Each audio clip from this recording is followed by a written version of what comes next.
Hello plant lovers, सुकून दो पल में आप सभी का बहुत बहुत स्वागत है। दोस्तों, किसी भी तरह का प्लांट हम लोग खरीद के लाते हैं घर पे तो उसे सीधे मिट्टी में नहीं लगा देते हैं। अक्सर आपने देखा होगा, पौधों को लगाने के लिए मिट्टी में और भी चीज़ मिला के लगाई जाती है। आखिर क्यों सीधे डायरेक्ट मिट्टी में हम लोग क्यों नहीं लगा देते हैं? चूँकि मिट्टी किसी भी तरह का हो, काली हो, चिकनी हो, लाल हो, किसी भी तरह का मिट्टी में सीधे डायरेक्ट पौधों को नहीं लगाना चाहिए अगर आप गमले में लगा रहे हैं। क्योंकि गमले में लगाने से ये मिट्टी जो है बिल्कुल कड़ी हो जाती है पानी देने के बाद। इसमें पोरस स्थिति नहीं बनी रहती है, जिसके चलते प्लांट की जड़ों में एरेशन ठीक से नहीं होता है और मिट्टी में पौष्टिक तत्वों की भी कमी रहती है। तो मिट्टी के वैल्यू को बढ़ाने के लिए और इसके पोरस होने के लिए हम लोग बाकी चीज़ मिट्टी में मिलाते हैं। तो आइए देखते हैं मिट्टी में कौन कौन सी चीज़ मिलानी चाहिए। पहला है ये कोकोपीट।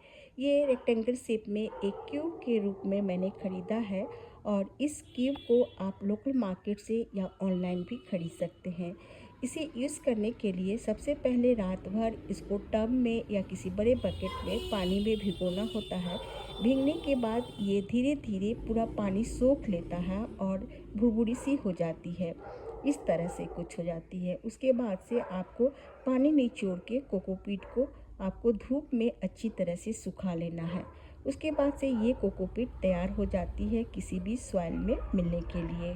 सवाल उठता है कि इस मिट्टी में कोकोपीट हम लोग क्यों लेते हैं? क्या कोकोपीट की जगह और कोई चीज़ लिया जा सकता है? कोकोपीट इसलिए लेते हैं क्योंकि ये मिट्टी में मॉइस्चर को होल्ड करके रखती है, साथ ही मिट्टी को हल्की बनाती है। आप कोकोपीट की जगह धान की भूसी अगर आपके पास है तो उसे भी आप इस्तेमाल कर सकते हैं। दूसरी चीज़ है सैंड यानी बालू। मिट्टी में हमें बालू जरूर मिलाना चाहिए। बालू जो है मिट्टी को बहुत ज़्यादा पोरस बना देती है। यह पानी को आसानी से निकलने में मदद करती है। बालू के जगह भी आप और भी चीज़ मिला सकते हैं, जैसे कि परलाइट आता है। परलाइट एक थर्मोकोल का छोटे छोटे गोल जैसी स्ट्रक्चर होती है जिसको परलाइट कहते हैं और यह मिट्टी को काफ़ी हल्की और पोरस बनाती है। आप उसे भी डाल सकते हैं। अगर आप गार्डनिंग नीचे कर रहे हैं ग्राउंड के ऊपर तो बालू को ज़रूर मिलाएं। मिट्टी में हम लोग तीसरी चीज़ मिलाते हैं भूमि कंपोस्ट या फिर काऊ डंग। इसको कंपोस्ट कहते हैं। आप दोनों ही तरह के कंपोस्ट में से किसी एक का इस्तेमाल कर सकते हैं। यह मिट्टी के न्यूट्रिशन वैल्यू को बढ़ा देता है, इसलिए इसको मिट्टी में मिलाना ज़रूरी होती है। और इसमें नीम खली पाउडर भी मिलाते हैं। नीम खली पाउडर थोड़ी मात्रा में होती है। यह मिट्टी को जीवाणु मुक्त कर देती है, मिट्टी में किसी तरह का बीमारी नहीं पनपने देती है, जिससे जड़ें जो है पौधे की अच्छे से ग्रो होती हैं। दोस्तों, आप किसी भी प्लांट को लगाने के लिए आइए जानते हैं इन सारे का मिक्सर जो है किस तरह तैयार करते हैं, कितनी मात्रा होनी चाहिए। तो मैं यहाँ पर एक गमले में डालने के लिए मिट्टी तैयार करके दिखा रही हूँ आपको। यहाँ मैंने गार्डन सॉइल का एक भाग लिया है और उसकी आधी मात्रा में मैंने कोकोपीट डाला है। कोकोपीट की जगह आप धान का भूसी भी डाल सकते हैं। और कोकोपीट की ठीक आधी मात्रा जो है सैंड डाला है और सैंड की आधी मात्रा उससे फिर आधी मात्रा इसमें मैंने नीम खली पाउडर मिला दिया है।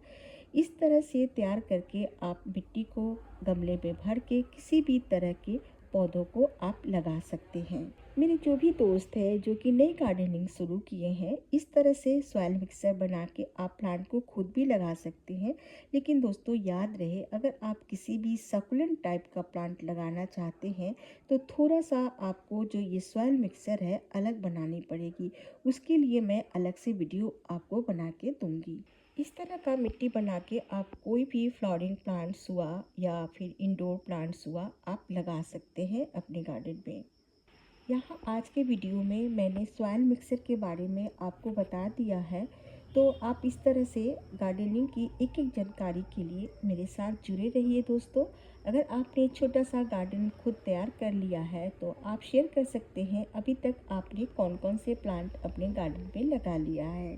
दोस्तों, किसी भी तरह का अगर समस्याएं हो, कोई बात हो तो कमेंट करके आप मुझसे पूछ सकते हैं। वीडियो की जानकारी अच्छी लगती है तो प्लीज़ इसे लाइक कर दें, प्यारी सी कमेंट भी कर सकते हैं और इसे ज़्यादा से ज़्यादा लोगों के बीच में शेयर भी कर दें। अगर चैनल पर आप नए हैं तो इस तरह का वीडियो देखने के लिए आप मेरे चैनल सुकून दो पल को सब्सक्राइब भी कर लें। मिलते हैं नेक्स्ट वीडियो में।